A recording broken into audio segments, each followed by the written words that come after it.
வணக்கம் and welcome to கதை திரட்டு. இந்த வீடியோவில் நம்ம என்ன கதை கேட்க போகிறோம்னா, கிருஷ்ணன் குட்டி ஐயங்கார் சிறுகதை. நம்ம சேனலை இது வரைக்கும் சப்ஸ்கிரைப் பண்ணாதவங்க சப்ஸ்கிரைப் பண்ணுங்க. பக்கத்தில் இருக்கிற பெல் ஐக்கானை கிளிக் பண்ணி ஆல்கிற ஆப்ஷனை ப்ரெஸ் பண்ணுங்க. ஸோ தட் நான் போடுற கதைகளை உடனுக்குடனே நீங்கள் கேட்கலாம்.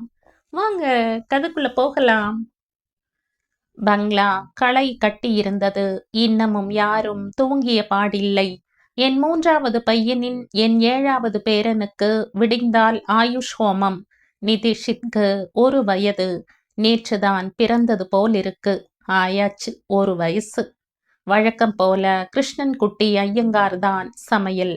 வீட்டோடு இருக்கிற பரிச்சாரகன் தான் இருந்தாலும் ஆத்துல ஒரு விசேஷம்னா கிருஷ்ணன் குட்டி ஐயங்காருக்கு குஷி பிச்சுண்டு கிளம்பிடும்.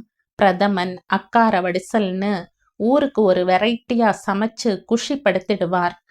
என்னோட பையன் ஆயுஷ் ஹோமத்துக்கே கிருஷ்ணன் குட்டி ஐயங்காரோட தோப்பனார் தான் சமையல். சீனிவாசன் கிருஷ்ணன் குட்டிக்கு சொந்த தோப்பனார் கிடையாது. ஆனா கிருஷ்ணன் குட்டிக்கு சீனிவாசன் மேல ஒரு அபரீத பிரீதம்.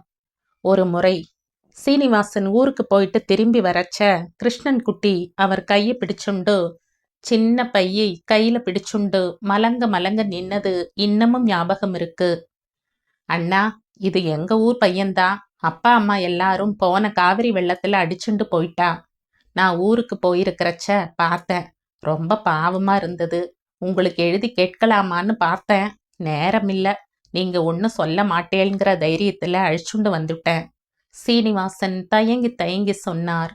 எனக்கு கோபம். என்ன ஓய், ஒரு ஆதரவில்லாத பையனுக்கு ஆதரவா இருந்து அழிச்சுண்டு வந்திருக்கேள். எத்தனை பேருக்கு இந்த மனசு வரும்? நமக்கு என்ன வந்ததுன்னு எதையுமே கண்டுக்காம போற இந்த காலத்துல உம்மை மாதிரி மனசு யாருக்கு வரும்? என்ன சொல்ற பர்வதம்? நீங்க தான் சொல்லிட்டேளே, நான் என்ன சொல்ல நினைச்சனோ அது உங்க வாயில இருந்து வந்துடுத்தோ. பர்வதம் சீனிவாசனை பார்த்துண்டே சொன்னாள். பர்வதம் இதழ் கடையோரம் சின்ன புன்முறுவல். அது சீனிவாசனுக்கு உதவியாகவே கிருஷ்ணன் பம்பரமாக பங்களாவில் சுத்தினான். கிருஷ்ணன் குட்டின்னு பர்வதமும் மூச்சுக்கு 300 தடவை கூப்பிட்டுண்டே இருப்பா. கிருஷ்ணன் குட்டி மேல அவளுக்கு அப்படி ஒரு பிரேமை. சீனிவாசன் கிருஷ்ணன் குட்டிக்கு 16 வயசு இருக்கும் போதே போயிட்டார். அன்னையிலிருந்து கிருஷ்ணன் குட்டி தான் வீட்டுல வெந்நீர் போடக்கூட யாரும் அசைஞ்சதா எனக்கு ஞாபகம் இல்ல. எல்லாமே கிருஷ்ணன் குட்டியோட கைவண்ணம்தான். கிருஷ்ணன் குட்டி காஃபி போட்டு குடிக்கணும். அது ஒரு அலாதி சுவை. கள்ளி சொட்டு மாதிரி ஒரு டிகிரி காஃபி.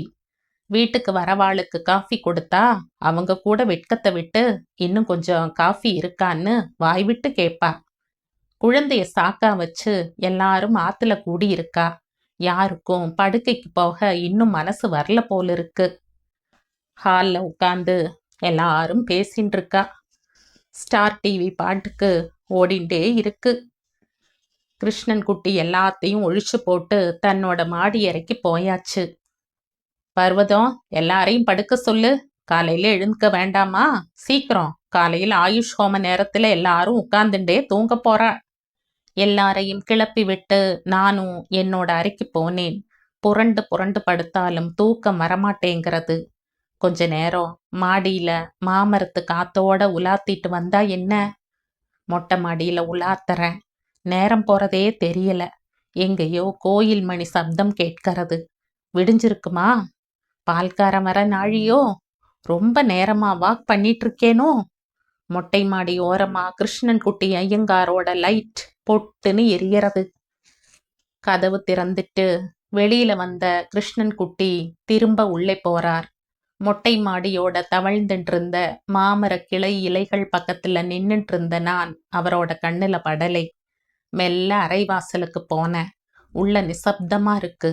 கதவை திறக்க சின்ன துண்டை விரிச்சு மண்டிக்கிட்டு 2 காதுகிட்டையும் கைய வச்சு என்னமோ முணுமுணு துண்டு இருந்த கிருஷ்ணன் குட்டியை பார்த்ததும் எனக்கு பக்குன்னு ஆயிடுத்து. சுவரில் சாட்சி வச்சிருந்த மெக்காப்படம். சுளீர்னு ஒரு வலி. எங்கேயோ தசை பிடிச்சு இழுக்கிறது. ஒன்னு செய்ய தோணாம நின்ன. கண்ணை திறந்து எழுந்த கிருஷ்ணன் குட்டிக்கு பயங்கர அதிர்ச்சி. மலங்க மலங்க அன்னைக்கு சீனிவாசன் கையை பிடிச்சுண்டு விழிச்சா மாதிரி. என் கண்ணை என்னால நம்ப முடியலதான். நான் பார்த்தது கிருஷ்ணன் குட்டி ஐயங்கார் தானா? நீ அதுக்கு மேல என்ன கேட்கறதுன்னு எனக்கு தோணலை. வார்த்தைகள் வரலை. என்ன மன்னிச்சுடுங்கோ.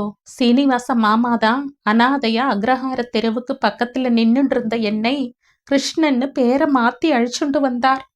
நீங்களே எனக்கு இந்த ஆத்துல தோப்பனார் ஸ்தானத்துல இருந்து உபநயனம் பண்ணி வச்சேள். நான் மறுக்கலை. சந்தியா வந்தனமும் பண்றேன். நமாசையும் விடலை. இத்தனை வருஷமா நான் காப்பாத்திண்டு வந்த ரகசியம் நல்லதுக்கோ கெட்டதுக்கோ இன்னைக்கு வெளிப்பட்டுடுத்து. என் மனசாட்சிப்படி நான் எந்த தப்பும் பண்ணலை. நம் ஆசாரப்படிதான் இந்த ஆத்துல வலம் வந்துட்டு இருக்கேன். எனக்கு அல்லாவும் ஒண்ணுதான், பெருமாளும் ஒண்ணுதான். என்ன தண்டிக்கணும்னு தோணித்தும்னா நாளைக்கு ஆயுஷ் ஹோமம் முடிகிற வரைக்கும் தயவு செஞ்சு பொறுத்துக்கோங்கோ. இது நாள் வரைக்கும் இந்த ஆத்து பேர குழந்தைகள் அத்தனைக்கும் நான் தான் முதல் நெய் சாதம் ஊட்டி இருக்கேன். இந்த நிலைமையில இன்னைக்கு இப்ப என்னை வெளியேத்தினேல்னா என்னால் அதை தாங்கிக்க முடியாது. நான் ஏதாவது தப்பா பேசியிருந்தா என்ன மன்னிச்சுடுங்கோ. கிருஷ்ணன் குட்டி என்னோட காலை பிடிச்சுண்டு கதற எனக்கு மனசு ஒரு நிமிஷம் கலங்கிடுத்தோ. ச்சே, என்ன இது கிருஷ்ணன் குட்டி, எழுந்திருங்கிற. எழுந்தான். நான் ஒன்னும் தப்பா நினைக்கல. இது வரைக்கும் இந்த ஆத்துல பிறந்த குழந்தைகளுக்கு முதல் நெய் சாதம் கொடுத்தது நீதான். இனி எத்தனை குழந்தை பிறந்தாலும் நீதான் சாதம் கொடுக்க போற. போய் வேலையை கவனி. எத்தனை நதி ஓடினா என்ன, கலக்கிறது சமுத்திரத்துல தானே. மனசுல தோணித்து. அவன் ஆண்ட சொல்லலை.